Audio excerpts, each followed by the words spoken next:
After I got a big promotion, she said, "You owe me. I deserve a girlfriend bonus for supporting you." I replied, "You're absolutely right." I handed her $500 in cash and said, "Here's your severance package." She discovered the true meaning of the word when I told her support services were no longer required. I walked through the door holding a bottle of champagne. After a year of working myself to the bone, I'm talking late nights, cancelled plans, living off coffee and ambition, I had finally landed the biggest promotion of my career. I couldn't wait to tell my girlfriend of 3 years, Jenna. I pictured us celebrating, talking about the future this would open up for us. She was on the couch, scrolling on her phone. I popped the cork, poured 2 glasses, and handed one to her as I told her the news. She smiled a distracted, lukewarm kind of smile, and took a sip. "Wow. That's great, babe," she said. Then she put her glass down and looked at me with a dead serious expression. "That's amazing news. You know, you owe me. I really think I deserve a girlfriend bonus for supporting you through all this." The champagne glass felt heavy in my hand. Everything in the room just went quiet. A bonus for what? For her support. My mind started flashing through the last year. Her support was complaining that I was too tired to go to a party on a Saturday night after I just worked a 60-hour week. Her support was sighing dramatically when I had to cancel a dinner reservation because a project was blowing up at work. Her support was living in a house where I paid nearly all the bills, driving a car I helped her buy, all while I was grinding away to build a life for us. I was the one who cooked most nights because I was home late anyway. I was the one who encouraged her to take a course she was interested in and paid for it. I thought that was what a partnership was. You lift each other up. You don't keep a running tab. But in that one moment, with that one ugly, greedy sentence, she showed me exactly how she saw it. I wasn't her partner. I was an investment she had made, and now that the stock had gone up, she was ready to cash out her shares. The excitement I felt just 30 seconds earlier vanished. It was replaced by a cold, heavy feeling in the pit of my stomach. It was over. I knew it with absolute certainty. She just didn't know it yet. I had to force a smile onto my face. It felt like bending steel. "You know what, Jenna?" I said, my voice sounding impossibly normal. "You're absolutely right. You put up with a lot. You put up the you deserve something special." Her whole face lit up. She had no idea what was happening. She thought she was getting a shopping spree. She had no clue she was actually negotiating the terms of her own eviction. The rest of the evening was a blur. I pretended to celebrate. We drank the champagne, but it tasted like chalk to me. She talked about a trip to Mexico. I just nodded along. I was already planning a very different kind of departure. Update 1. The next morning, Jenna was on her laptop looking at 5-star resorts. I told her I had to run out to take care of a few things. She just waved, already picturing herself on a beach. The thing I had to take care of was a trip to the bank. I went to the ATM and pulled out $500. I didn't want a big dramatic number. I wanted something that felt insulting. Something that felt like a cheap one-time payment for a service. I asked the teller for 5 brand new $100 bills. They felt slick and dirty in my hand. When I got back to the house, I walked into the living room and asked her to close her laptop. I sat down on the coffee table in front of her. "Okay," I said, trying to keep my voice even. "I thought about your bonus all morning and I wanted to give you this in person." I handed her the plain white envelope. Her eyes went wide. She ripped it open like a kid on Christmas morning. When she saw the money, she actually squealed. "Oh my God, Mark. Are you serious? This is so sweet." She started talking a mile a minute about a new designer bag she wanted, how we should go out for a fancy dinner. She was glowing. I let her go on for a minute before I cut her off. "It's your severance package," I said. She stopped mid-sentence, her smile faltering. "Your what?" "That's a weird word for it." "A severance package." She laughed, but it was a nervous, confused sound.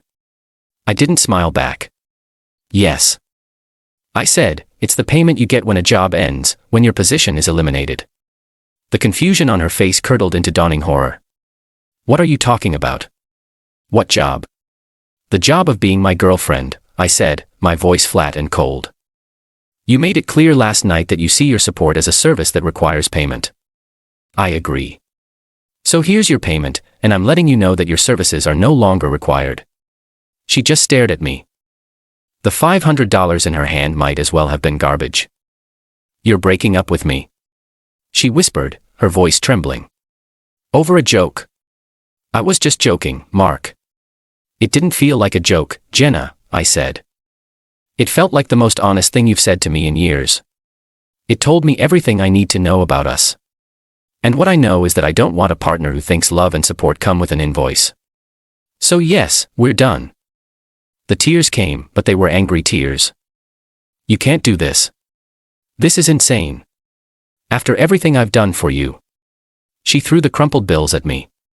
They scattered across the rug. You think you can just end 3 years of my life for $500? I didn't even look down at the money. I didn't put a price on our relationship. I said, standing up. You did. You're the one who demanded a bonus. You wanted a transaction, so here it is. The transaction is complete. I walked over to the hall closet and opened it. I think it's time for you to pack. I'd like you to be out by tonight. The look on her face was something I'll never forget. It was the face of someone who had just gambled everything on a single hand and lost in the worst way possible.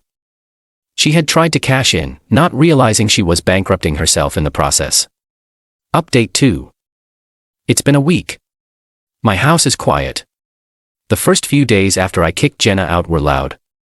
Her brother came to help her move her stuff, and he tried to give me a piece of his mind. I just stood in the doorway and told him that unless he wanted to start paying her share of the bills, he should probably just focus on loading boxes. He shut up after that. Then came the phone calls. I expected them. It started with her friends calling to tell me what a heartless monster I was. I let them say their piece, and then calmly asked them how much they thought a girlfriend bonus should be. That usually ended the conversation pretty quickly. The main event was the call from her mother. She was crying, talking about how I had thrown her daughter out on the street. He gave me $500 and told me I was fired. I heard Jenna wailing in the background. Ma'am, I said to her mom, trying to be respectful. Jenna demanded a cash bonus for the support she gave me while I worked for my promotion. She turned our relationship into a job.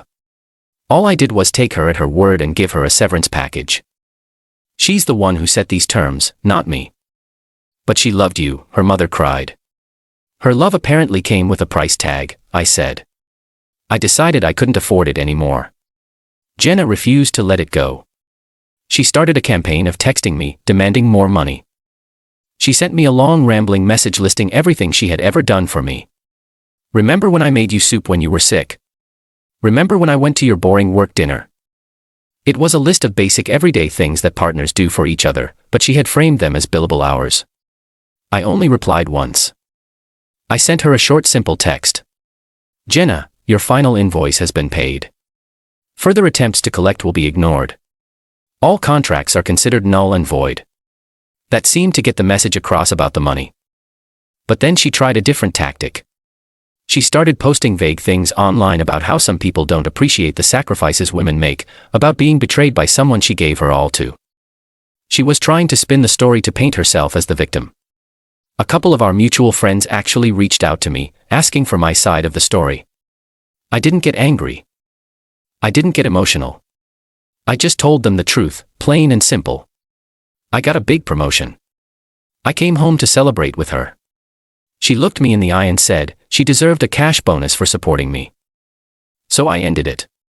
There's no real defense against a story that simple and that absurd. People knew me. They knew how hard I'd worked. They knew the kind of life I had provided for her. Her victim narrative fell apart pretty fast when confronted with the sheer, unapologetic greed of what she had done. The last I heard, she was still trying to find someone to pay the bonus. She felt the world owed her. Final update. It's been 3 months now, and my life has gotten immeasurably better. The promotion has been great. The work is challenging, but I come home every night to a quiet, peaceful house. A house that is truly mine with no one waiting to present me with a bill for their existence in it. The story of Jenna's girlfriend bonus made the rounds among our old friend group.